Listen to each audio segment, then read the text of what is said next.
The problem we've got today is that we've removed a brake arm from the bike frame and the post has unthreaded from the frame. So what we're going to do is remove the screw from the post so that we can lubricate the bushing. So we've mounted an easy out in the vise,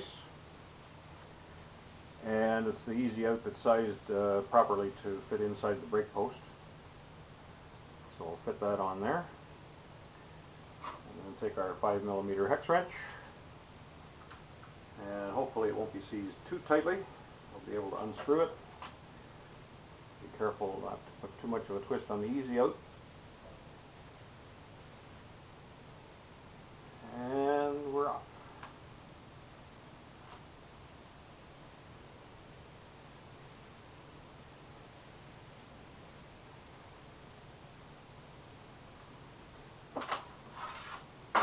Almost lost the washer there. And voila! Now before we put the post back in the bike frame, we're going to clean it up and put some Loctite on it.